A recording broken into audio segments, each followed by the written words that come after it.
Conviction.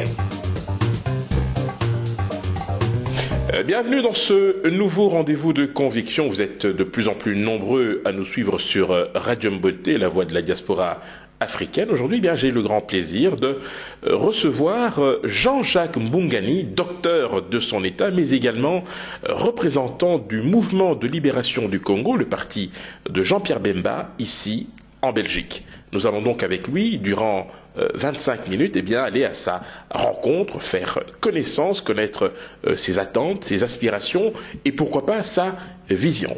Jean-Jacques Mbungani, bonjour. Bonjour Henri. Alors, merci infiniment de répondre à notre invitation. Conviction nous permet d'aller vers un invité de premier choix, j'insiste sur le terme, afin de mieux le connaître. Alors, docteur Mbungani, cela fait de nombreuses années que vous travaillez comme médecin ici en Belgique. Vous êtes surtout connu comme étant le représentant du mouvement pour la libération du Congo, le parti de Jean-Pierre Bemba, que vous représentez depuis maintenant 11 ans. C'est quand même un record, tout parti politique confondu, congolais représenté ici. Vous avez un rôle social, je l'ai évoqué. Mais je voudrais qu'on fasse un peu connaissance, parce que c'est vrai que entre votre exercice légal de la médecine, votre engagement politique, votre passage au consulat général à Anvers, et aujourd'hui, il s'en est passé des choses. Alors, d'abord, pourquoi vous êtes médecin, tout simplement? D'abord, merci à Radio Mboté d'avoir pensé à mon auguste personne pour participer à l'échange d'aujourd'hui, finalement, qui permettra à la communauté de mieux connaître Jean-Jacques Mbungani, représentant du MLC depuis 2003, médecin de son État, parce que j'aime bien aider, j'aime bien finalement apporter des solutions à ma communauté, celle qui vit ici en tout cas. Et aussi, je travaillais pour mon pays. Il fut un moment, après les accords de Sun City, je crois que vous avez évoqué ça dans la discussion, il a plu à Jean-Pierre Bemba de me proposer comme consul général de la RTC à Anvers, tâche que j'ai assumée pendant 2 ans et demi avec joie, investissement et cœur. Alors précisément, avant que nous en arrivions justement à cette partie de votre parcours, je voudrais qu'on revienne au début de votre engagement politique et au sens que vous lui donnez, parce que je crois me souvenir, lors de vos années étudiantiles, vous militiez déjà activement. Parlez-nous un peu de cette époque-là. Voilà, donc c'est très simple. J'arrive en Belgique très jeune, je suis au secondaire en 1984 et en 86, je commence l'université et très vite je suis représentant de la GMPR, dirigeant de la GMPR Namur. À l'époque, c'est comme ça que ça s'appelait. Il n'y avait pas d'autres structures, il faut bien qu'on le sache. Il n'y avait que la GMPR, parti État, et les opposants étaient vraiment mis à l'écart. Et voulant travailler pour la communauté, donc la structure étant la Jeunesse Mouvement Populaire de la Révolution, et j'étais très vite dirigeant, voté. À l'époque, il faut rappeler que c'était par un mode électif qu'on devenait dirigeant de la GMPR. La CENI existait déjà à l'époque. Il n'y avait pas de CENI, donc c'était l'ambassade qui venait organiser les élections, et j'ai été choisi parmi les Zaïrois de l'époque. Donc, aider la communauté, être proche, se soucier de problèmes des Zaïrois de l'époque, congolais maintenant, ça a toujours été le début.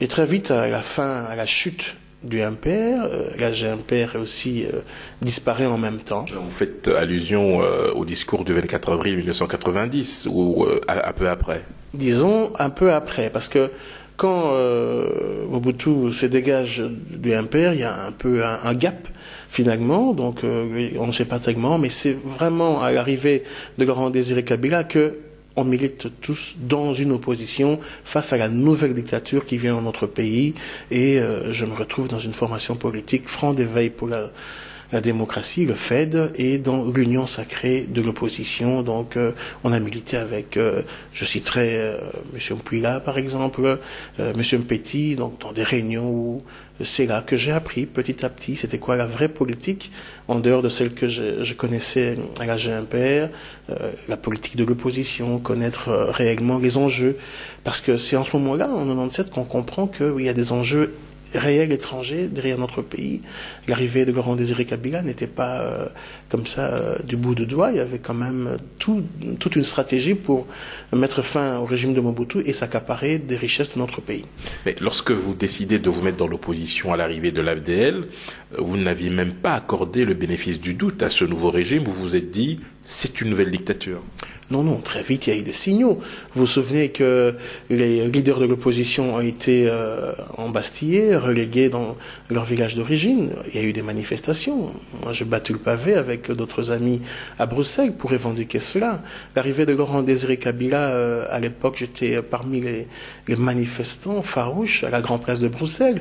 Donc, déjà, très tôt, on avait compris que c'était une nouvelle dictature qui venait remplacer le pouvoir de Mobutu qui avait longuement duré plus de 32 ans. Je suppose que le décret 194 qui interdit les activités politiques a achevé de vous convaincre d'être dans ce combat-là. Alors, avec Jean-Pierre Bemba, ça se passe comment parce qu'il faut bien rappeler qu'en 1998, il y a la guerre du 2 août qui commence. Dès le mois de septembre, on voit arriver deux mouvements politico-militaires, le MLC de Jean-Pierre Bemba et le RCD Goma, à l'époque, si je ne m'abuse, qui était dirigé par Wamba Diawamba.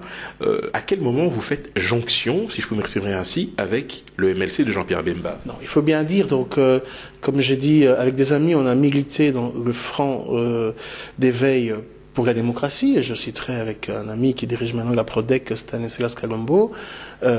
C'était un groupe de jeunes. J'organisais déjà à l'époque des soirées politiques qu'on appelait des salons pour échanger sur la situation du Congo. Ça se passait à mon ancien cabinet, 36 rue Longueville à Ixelles. Et déjà en ce moment, on avait des contacts avec plusieurs formations politiques.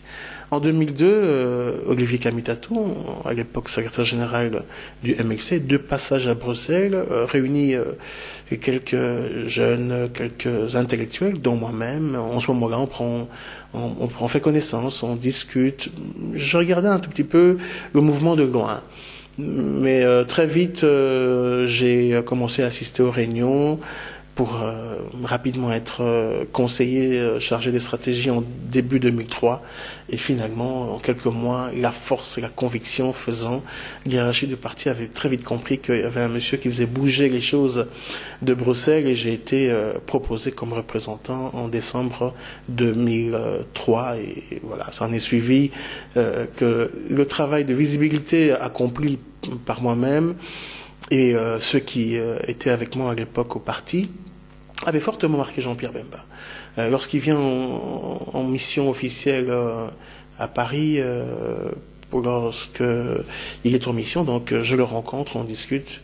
Il a bien compris en ce moment-là qu'il fallait mettre dans des postes, parce qu'en ce moment-là, c'était la transition 1+4. Alors, il faut rappeler à ce sujet que donc il y a bien évidemment l'accord global et inclusif du 16 décembre 2002, entériné à Sun City le 3 avril, nous sommes dans le schéma 1+4, et dans le cadre de ces accords, il est prévu une répartition des tâches. Et voilà, c'est dans ce moment-là que je suis proposé consul général et nommé par Joseph Kabila, à l'époque déjà président lors des accords de Sun City, et j'assume ces responsabilités en âme et conscience à Anvers. Alors, quels sont vos rapports avec l'ambassadeur de l'époque?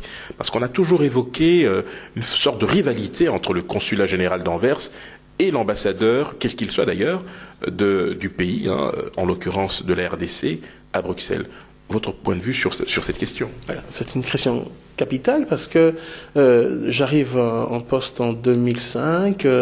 Je suis étonné de rencontrer une rivalité farouche de la part de l'ancien ambassadeur de l'époque, Jean-Pierre Moutamba, qui à tout prix a voulu m'empêcher de fonctionner parce que... Pour quelle raison? Parce que j'émanais d'une formation politique qui n'était pas le PPRD. Mais vous travaillez pourtant pour le pays. Voilà, c'est comme ça que, parce qu'il faut bien rappeler, avant de venir en poste, nous rentrons à Kinshasa, je vais en formation à Johannesburg, en Afrique du Sud, et puis à Pretoria, et à l'issue de ça, donc on a un diplôme de formation diplomatique, et donc je reviens, je reçois rapidement mes autorisations, qu'on appelle l'exéquature de la part du ministère des Affaires étrangères belge. Je commence à travailler, et voilà.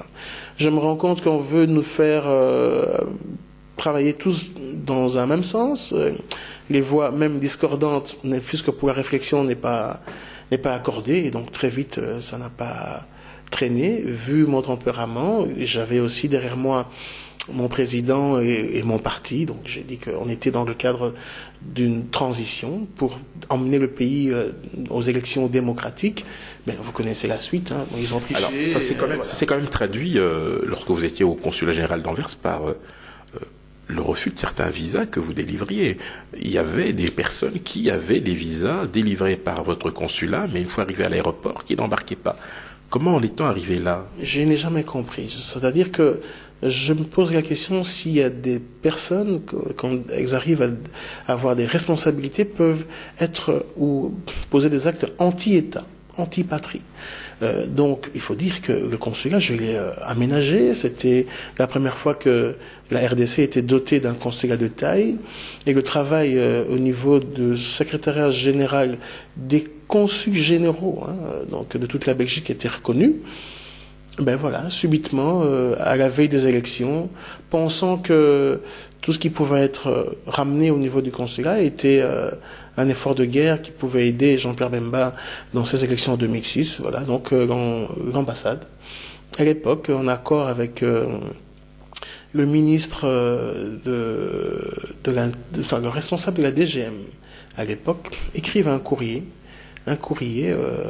aux compagnies aériennes interdisant l'embarquement des personnes ayant un visa d'Anvers. Totalement inadmissible.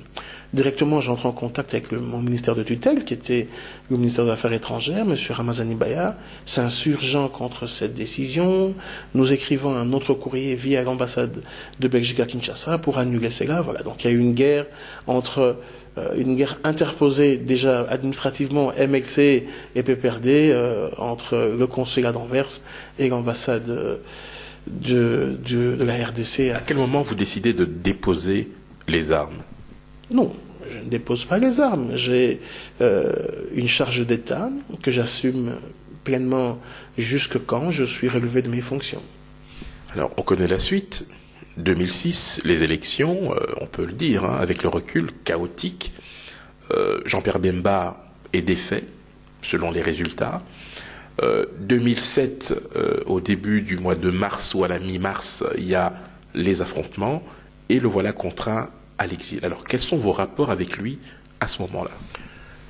D'abord, depuis que je suis au MLC, j'ai eu des contacts très privilégiés avec Jean-Pierre Bemba parce que son représentant à Bruxelles est une grande plateforme politique.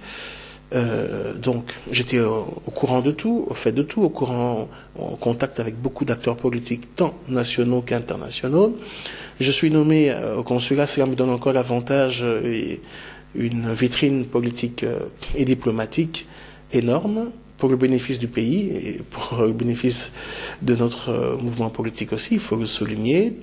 Et donc, quand Jean-Pierre Bemba est contraint à l'exil, d'abord, il est confiné dans les appartements à l'ambassade, dont vous savez, je suis au fait. C'est moi qui prends certains contacts pour essayer d'harmoniser, entre autres en partie, l'évacuation. Et dès qu'ils arrivent en exil avec sa famille, nous sommes en contact. Nous sommes restés en contact tout le temps, jusque maintenant d'ailleurs. Je l'ai vu dernièrement, le 21 mai, avec toujours la même conviction, l'envie de voir le Congo être démocratique et l'envie de savoir ce qui se passe. Jean-Pierre Bemba, je dois le souligner, c'est un monsieur qui finalement est dévoué pour la cause de son pays. Alors on se dit, mais avec toutes ces années, avec les déboires qu'a vécu Jean-Pierre Bemba, Jean-Jacques Mbongani est toujours à ses côtés. Qu'est-ce qui le motive? C'est quoi en fait? Qu'est-ce qui fait que cette fidélité soit, on va le dire, très simplement, gravée dans le marbre? Non, c'est-à-dire que quand on a des convictions, c'est ce qui fait l'homme dans la vie. En ce moment-là, je crois qu'on se bat pour aller jusqu'au bout de ses idées. Et moi, j'ai choisi d'aider mon pays, d'aider mon peuple dans un schéma libéral. Mettre l'homme au centre de nos préoccupations. L'homme étant le moteur de son propre développement. Jean-Pierre Bemba a emmené ce discours dès le début au MLC, et moi, je crois en ce discours. C'est pour ça que je suis avec lui au MLC, avec les autres amis, pour que demain, nous puissions être l'alternance politique nécessaire pour améliorer le quotidien des Congolais. C'est ça le problème. Il ne faut pas faire de la politique simplement pour les raisons du ventre, comme beaucoup d'amis, même anciens du MLC, ou amis de l'opposition, ou ceux qui sont de la majorité. Il faut rappeler qu'il y a eu quand même une forme d'hémorragie depuis le départ de Jean-Pierre Bemba, puisque beaucoup de cadres, ils se reconnaîtront, ont choisi le camp d'en face. C'est vrai que bon, cela a effectivement posé question. Alors aujourd'hui, dans quel état se trouve le MLC? Non, d'abord pour parler de ceux qui partent. La base du parti, c'est finalement le peuple. Le peuple qui finalement donne le pouvoir. Jean-Pierre Bemba, aujourd'hui, vous irez à Kinshasa, en RDC, l'oral de Jean-Pierre Bemba n'est pas à reconsidérer. Et le MLC également. Mais nous avons un problème de certains cadres qui veulent rapidement être aux affaires, avoir des grandes responsabilités, au lieu d'attendre simplement l'alternance politique qui est... on est à l'opposition, on espère dans les années à venir gagner les élections pour être au pouvoir. Le MLC, je vous dis, malgré le départ de certains cadres, se porte bien, parce que notre pouvoir, nous l'attribuons à la base. Et cette base, elle est intacte. Alors, il faut quand même rappeler que depuis le mois d'avril ou de mai 2008, Jean-Pierre Bemba est incarcéré à La Haye. Cela fait donc 6 ans que l'on attend en fait une issue à ce procès. Alors, entre-temps, il y a eu un développement au niveau de l'actualité, puisque l'ancien directeur de cabinet de Jean-Pierre Bemba, Fidel Babala, ainsi que son avocat, Maître Aimé Kilolo, ont été arrêtés. On ne va pas revenir sur les conditions de l'interpellation de Monsieur Babala.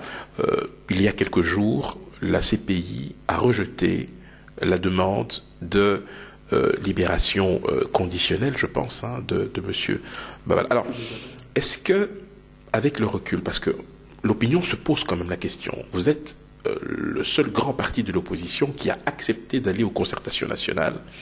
Et ça vous a même valu, à un moment donné, la disgrâce, n'ayons pas peur des mots, puisque vous avez été suspendu pendant quelques mois avant de revenir au devant de la scène. Alors, 2 petites questions.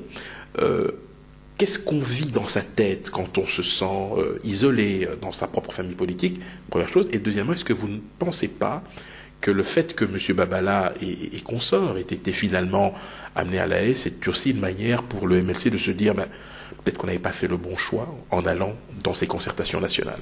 Je pense que c'est une question capitale. Jean-Pierre Bemba est en prison depuis 6 ans. C'est une lourde perte pour la démocratie dans notre pays, parce que ce monsieur y a contribué pour faire taire la dictature des Kabila père et fils. On a eu des élections en 2006 chaotiques, comme ça a été rappelé, en 2011 volées, comme c'est connu du peuple congolais, et le MLC, dans tout ça, reste un des partis. En 2011, vous n'avez pas voulu soutenir un candidat de l'opposition. En 2011, Jean-Pierre Bemba a demandé au peuple congolais d'élire le candidat de l'opposition le mieux placé. Je l'ai toujours dit, c'était Étienne Tshisekedi, il faut bien le rappeler. Le MLC reste et demeure un parti politique d'opposition, j'insiste. Même à ma dernière rencontre avec lui le 21 mai, c'est le message qu'il m'a demandé de faire passer. Ceux qui s'hasarderont à aller du côté de la majorité, dans le cadre d'un gouvernement de cohésion nationale, ils seront sanctionnés par le parti, par le MLC, ça veut dire qu'ils ne seront plus membres du MLC. Quand on a longtemps défendu, et qu'on continue à le défendre, le parti, comme je le fais, et que on est quand même suspendu, comme vous l'avez évoqué, le sentiment premier, on se sent incompris. Mais heureusement que la perspicacité de mes propos, heureusement que la force de mes convictions a finalement convaincu la plus haute hiérarchie du parti à insister pour que je sois réhabilité. La preuve en est, je continue toujours à défendre le MLC, à faire passer le message qui est celui de Jean-Pierre Bemba, c'est que nous devons aller pour un mieux, une démocratie, la libéralisation finale de ce peuple afin qu'il puisse être développé. Alors, docteur Mbongani, nous arrivons petit à petit au terme de notre entretien. Alors, je voudrais vous demander quel est votre sentiment aujourd'hui et votre lecture de la situation politique de la RDC.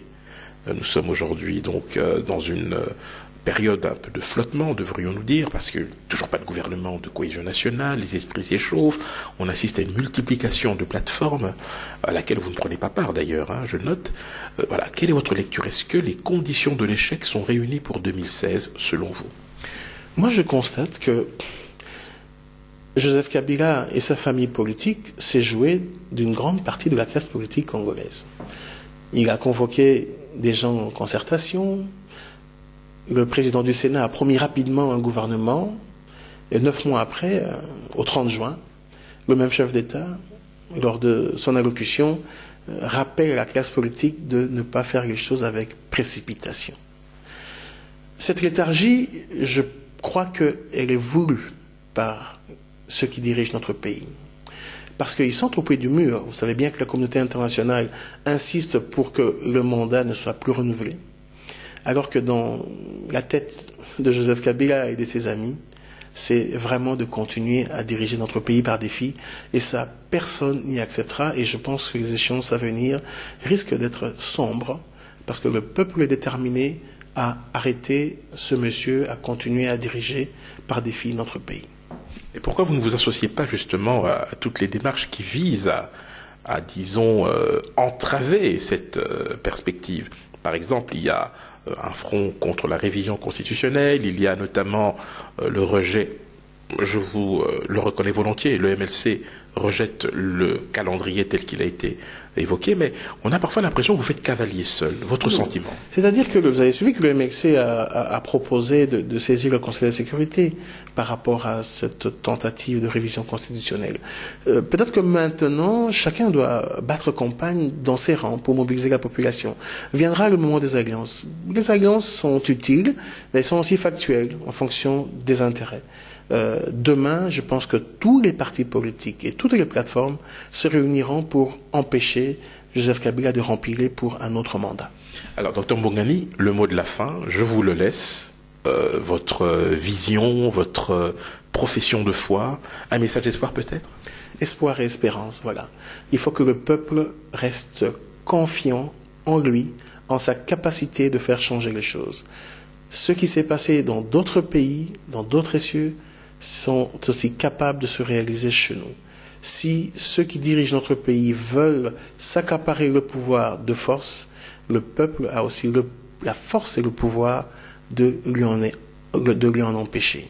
Voilà. Donc je demande à notre peuple de rester serein, confiant et déterminé, car finalement le dernier mot lui revient. Merci infiniment, docteur Mbongani. Je rappelle que vous êtes représentant du mouvement pour la libération du Congo, le parti de Jean-Pierre Bemba, depuis 13 ans, je l'ai évoqué, 11 ans plutôt, mais vous êtes surtout médecin reconnu ici et ancien consul général honoraire. Merci infiniment. Merci beaucoup.